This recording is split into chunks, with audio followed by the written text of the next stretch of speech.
Mae Ynys Alys yn dilyn stori merch ifanc Alys sydd newydd adael adre am y tro cyntaf. Mae hi'n edrych am ei annibyniaeth hi, eisiau dechrau byw bywyd hi, ond mae yna rhywbeth sydd jyst yn tynnu hi nôl tuag at adre.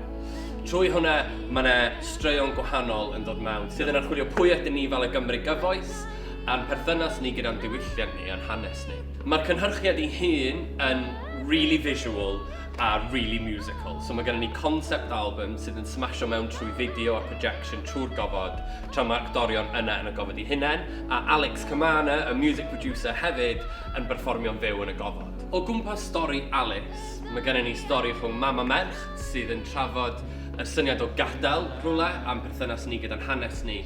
A wedyn gyda Cas a Lem, y concept album i wneud gyda yn traddodiadau ni, pwy ydyn ni, pwy da ni'n meddwl ydyn ni, ac os ydyn ni fel gymdeithas wir yn barod i dderbyn holl lleisiau amrywiol sydd yn byw yma heddiw. Un o'r pethau dwi wedi mwynhau mwyaf amdan creu'r sioe yma ydy'r holl artistiaid gwahanol dwi wedi cael y cyfle i gydweithio hefo.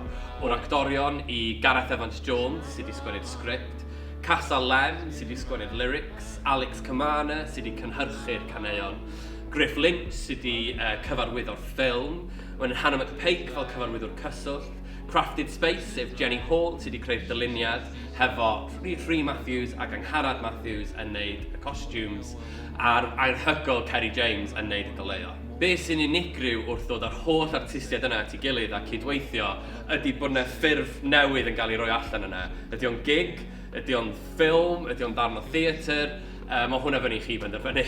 Mae Ynys Alys wedi bod mewn datblygiad am tua blwyddyn a hanner a da ni wedi trafod testyn o annibyniaeth a Cymreictod a syniad o gadael cartref hefo pobl ifanc ar draws Cymru yn ystod y cyfnod yna.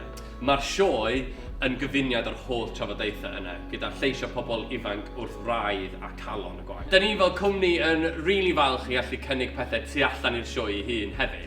So mae Hedydd Ioan, aelod o staff yn Fran Wen, wedi creu prolog sydd allan rwan, sydd yn dangos Alys 3 mis cyn i'r sioe ddechrau. A wedyn, da ni wedi rhyddhau EP Ynys Alys, so 4 can gan Cas a Lem. Mae yna concept album gyfan y sioe, a da ni'n rili falch i allu rhannu'r 4 can yna sydd ar yr holl streaming platforms.